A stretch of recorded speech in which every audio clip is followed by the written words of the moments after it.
Is going on YouTube. Welcome back to A Therapeutic Edge. Now, today on the table in front of us, we've got, well, something kind of special. Many of you are going to recognize this right away. This is the Gen 6 Hinderer XM18 3.5. This is the Fullard drop point blade. I got this in a trade recently, and, well, this is not my first Hinderer design. This is my first Hinderer knife. One of my all-time, and I mean all-time, favorite pocket knives is this. This is the ZT0562. This particular version is in CTS 204P. I have long said that if I had to give up all of my other pocket knives and just carry one, I would keep this one.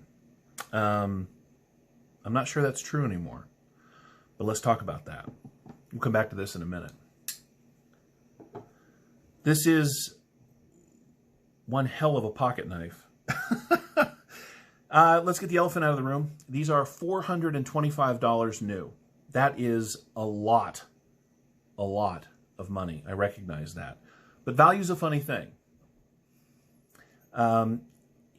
If it's worth it to you, it will be worth it to you. Now, I traded for this. I actually traded my ADV Mega Butcher for this. I don't know if I would have spent $425 on one, but in the used market, they're about $350, and that does bring it back down into a really interesting spot, because I would have paid that, no problem.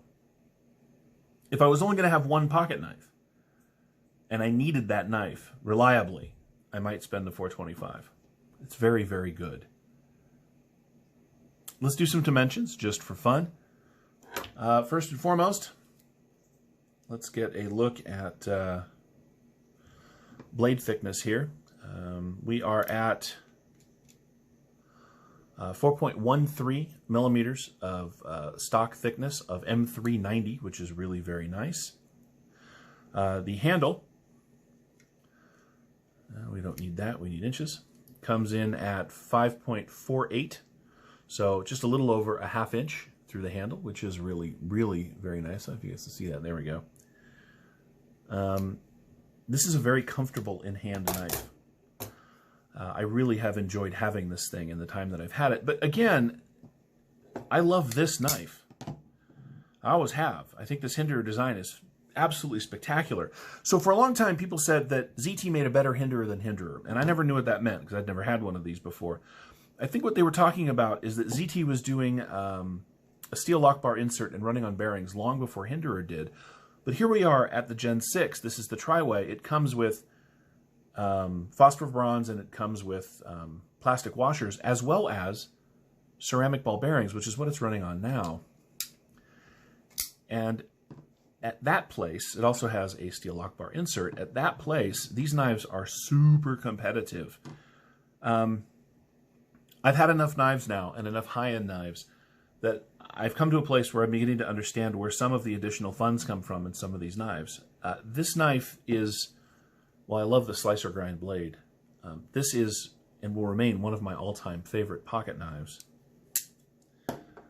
This is better. Well, it's just better. It's better in small ways. Now, you give it up a little bit of the cutting edge for this choil, but I love the choil. I think that it is very, very useful. It's a little thicker through the handle than the ZT. It weighs a little more. But there are some touches that just make this better. Now, this is $260 if you get it in the 20CV that's available now. This is $425. So is there $140 more knife here? Well, that's subjective. Objectively, probably not. Very similar materials, similar design because they're both Hinderer, but subjectively, where it matters, where it's in your hand, yeah, I think there is that much more knife here. Some of the features that I really like, the standard flathead at the pivot, mean that you can adjust this thing on the fly with a quarter or a nickel or a dime if that's what you've got, as opposed to needing to carry around Torx.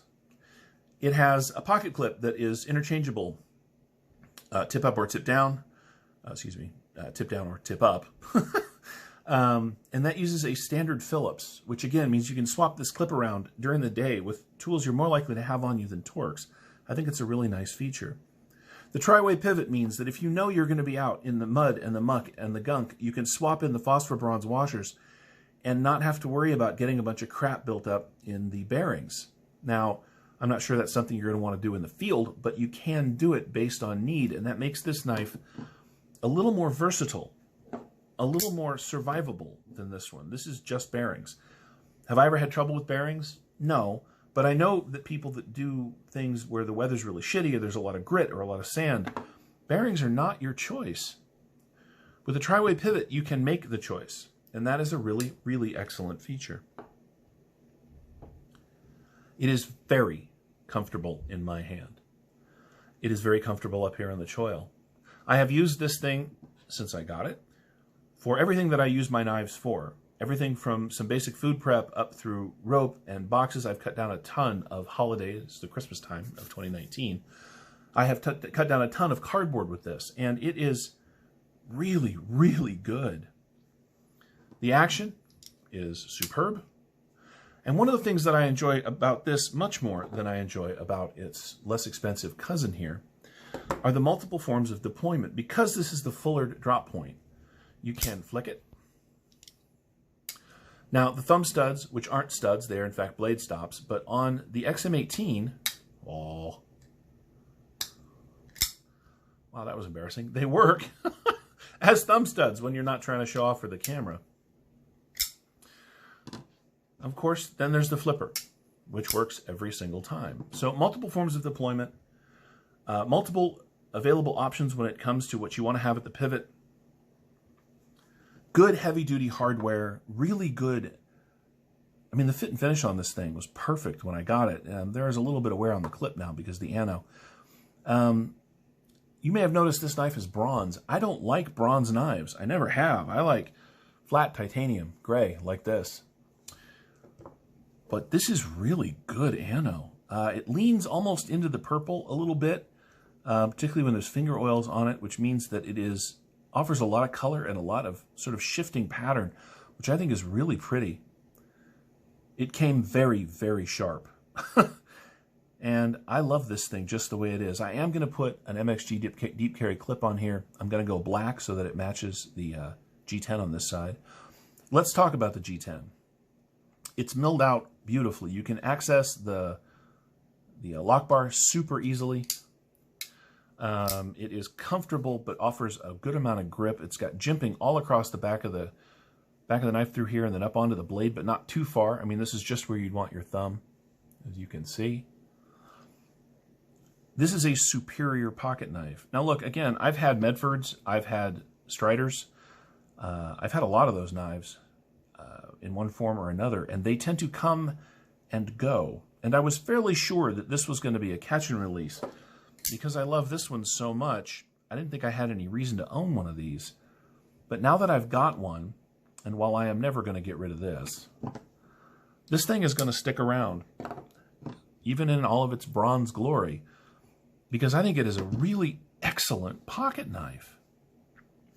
It is nice and thin behind the edge, which is interesting because the drop point's a little shorter than my slicer grind on my ZT. Oh, excuse me. That's making an annoying noise. But it is nice and thin behind the edge, so it cuts very, very well. I've mentioned that it's comfortable, and man, it really is. But more than that, I think it's beautiful. It has big, heavy-duty standoffs back here in this open construction. I mean, monstrous heavy-duty standoffs. This is the kind of knife that, at my level of usage, which is not that hard use, I think that this is a knife I'm going to have until I am well and truly done using pocket knives. This is the kind of thing that I'll be able to pass on to someone that I love or a family member down the road when I no longer am in a place where pocket knives are something that I use, and I'm talking about when I am very, very old. I think that this knife is still going to look just about like it does now and work just as well as it does today.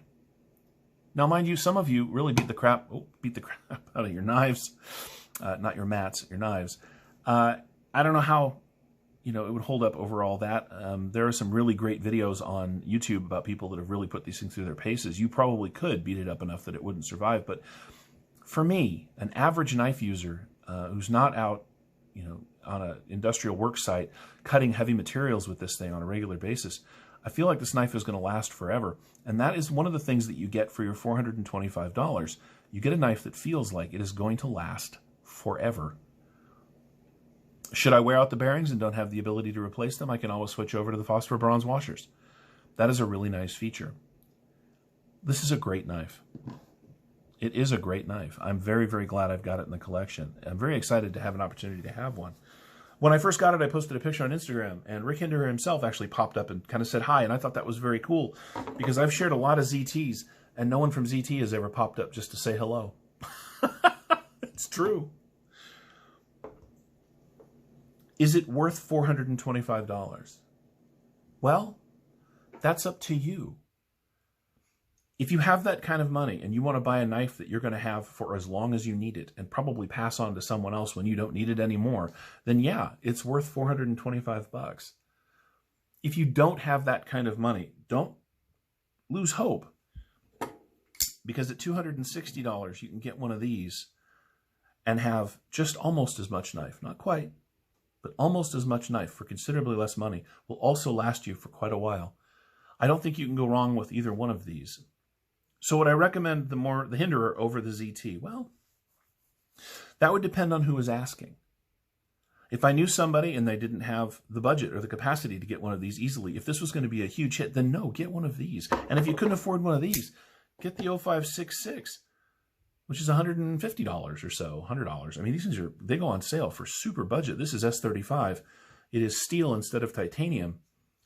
This is a Hinderer design too. You get much of the same ergonomic capacities as both of these other knives, but for a lot less money. And I think that's one of the things I love about Hinderer, the designer.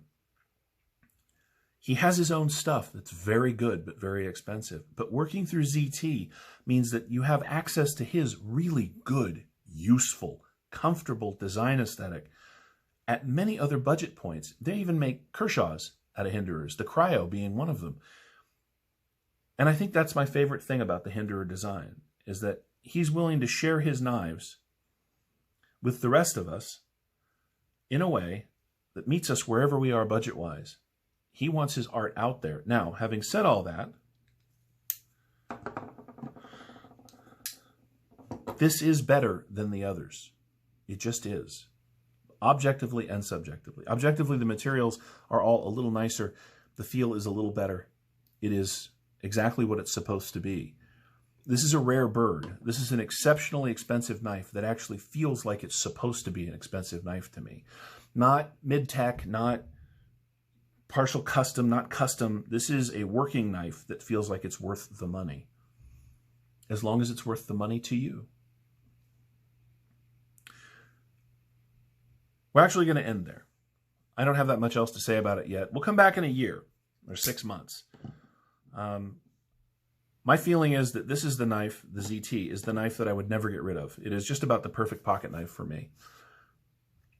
So what we're going to do is on days when I would normally carry this, I'm going to swap this out. I'm going to carry the Hinderer, and I'm going to see over time if I love the Hinderer as much as I love the ZT0562. If I do, I'll come back and tell you. If I don't, I'll come back and tell you. We'll give it as much of a fair shake as we can, and I'll tell you again if I think that it is worth the extra money to move up to the Hinderer, or if you'd be okay with the ZT. Well, quite frankly, you can't lose either way, but I'll let you know how I feel about it. Let's give it 3 to 6 months, and I'll come back and do this again. But for now, this has been the Hinderer XM18, the Gen 6. I have been a Therapeutic Edge. Thank you so much for watching. If you have any questions, feel free to ask down in the comments below. Like the video on your way out, please, down there. It does help the channel. Subscribe if you hadn't. I would love to have you here on a regular basis. We'll see you next time.